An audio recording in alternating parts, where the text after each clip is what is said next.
श्री गुरुवे नमः। ओम परम तत्वाय नारायणी गुरुवे नमः। आज गुरुवार है। गुरु गीता का जो आपके लिए बहुत अच्छा है, सबके लिए, जिससे हमारी देवी शक्तियाँ गुरु भक्ति ज़्यादा से ज़्यादा रंग लाएगी, जो आज के समय में हमें और उनके साथ सानिध्य चाहिए। इससे हम गुरु से जुड़ जाते हैं। ये गुरु गीता जो हम प्रे भी करते हैं, गुरु ब्रह्मा गुरु विष्णु गुरुदेवो महेश्वरा गुरु साक्षात परम ब्रह्मा तस्मै श्री गुरुवे नमः। ध्यान मूलं गुरो मूर्ति पूजा मूलं गुरो पदम मंत्र मूलं गुरु वाक्यम मोक्ष मूलं गुरु कृपा। ये सब हमारी प्रार्थना जो है गुरुदेव के लिए। गुरु गीता जो है ये महादेव शिवजी के मुख से निकली हुई। पार्वती ने बार बार रिक्वेस्ट करी थी कि मुझे बताइए। उन्होंने बोला था, ऋषिगण सारे इकट्ठे हो गए थे और बोला, सूत जी हमें विशेष रूप से गुणतम रहस्य गुरु गीता के बारे में कृपा करे सुनाए। तो सूत जी बोले, कैलाश पर्वत पर पार्वती जी ने भक्तों के कल्याण करने वाले शिव जी को प्रणाम करने के पश्चात पूछा। देवी बोली, हे देवादिदेव, हे परात्पर जगत गुरु, हे सदाशिव, हे महादेव, कृपा करके मुझे गुरु दीक्षा प्रदान कीजिए।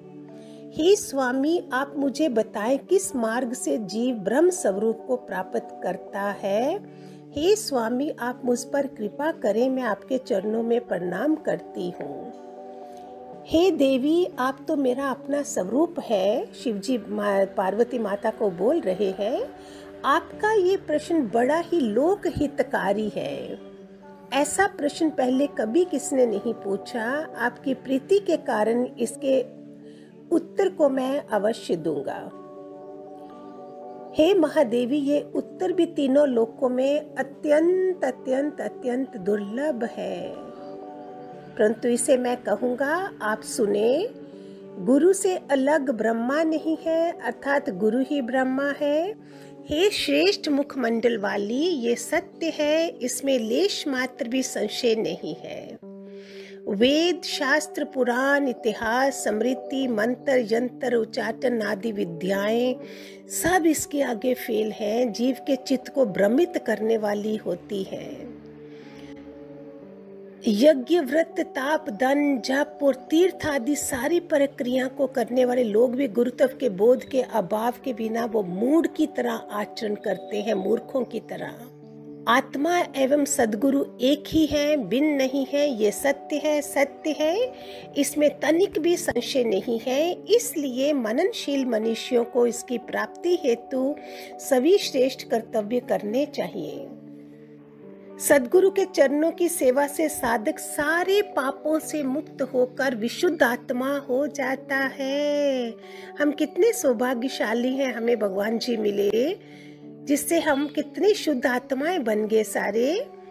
भगवान शिव माता पार्वती से कहते हैं, यही नहीं देवी, मैं तुम्हें कृपा पूर्वक बता रहा हूँ, देहधारी जीव ब्रह्म भाव को उपलब्ध हो जाता है। हम आते हैं देहध्यासी, फिर दादा भगवान ने बोला तुम एक आत्मा हो, आत्मा हो, तो हम ब्रह्म भाव को उपलब्ध हो जाते हैं। सद्गुरु के चरणों का स्मरण करते हुए जल को सिर पर डालने से मनुष्य को सभी तीर्थों के स्नान का फल प्राप्त हो जाता है।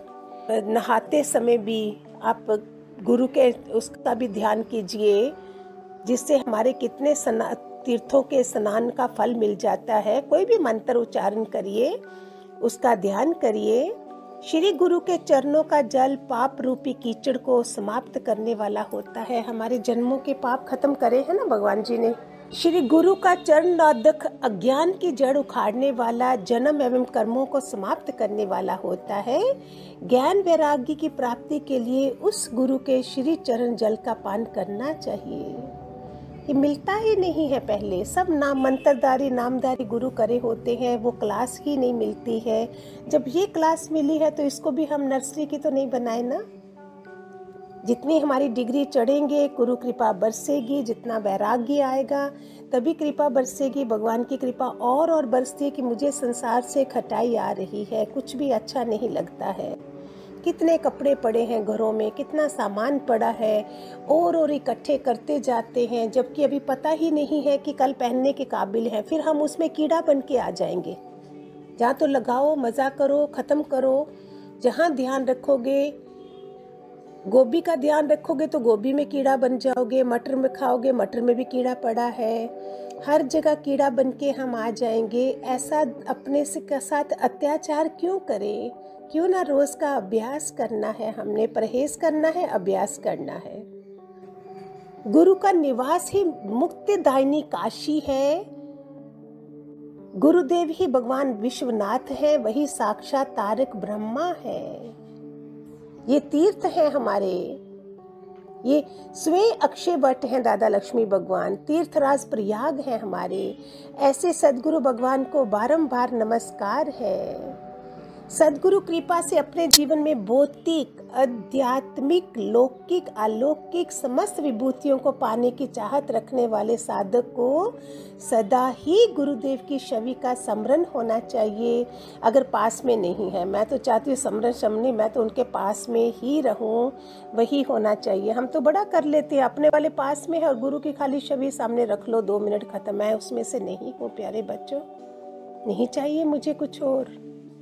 करोड़ों जन्मों के बाद मिला है और उसके बाद मुझे खाली छवि चाहिए 2 मिनट की। क्यों? इतनी भाग्यशाली मैं क्यों नहीं थी? उनके नाम का प्रतिपल प्रतिक्षण जाप होना चाहिए। साथ ही गुरु आज्ञा का जीवन की सभी विपरीतताओं के बावजूद संपूर्ण निष्ठा से पालन करना चाहिए। अपने जीवन में कल्याण कामना करने वाले साधक को गुरुदेव के अतिरिक्त अन्य कोई भावना नहीं रखनी चाहिए। फुल लेना है, कंप्लीट लेना है हमको।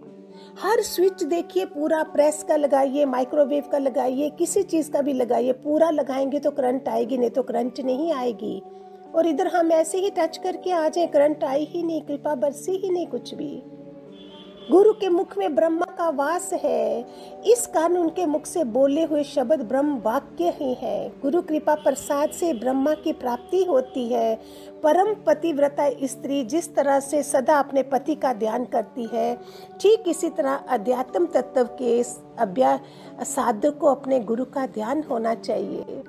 नमन उन गुरु को जो अपने शिष्य के लिए ब्रह्मा विष्णु महेश्वर होने के साथ पर ब्रह्मा महेश परमेश्वर हैं। गुरु गीता के गायन से शिष्यों को मन चाहे वरदान मिलते हैं, लेकिन जो शिष्य है उसके मन में केवल एक चाहत जगती है, अपने सदगुरु से मिलन की चाहत, सिर्फ मिलन की चाहत।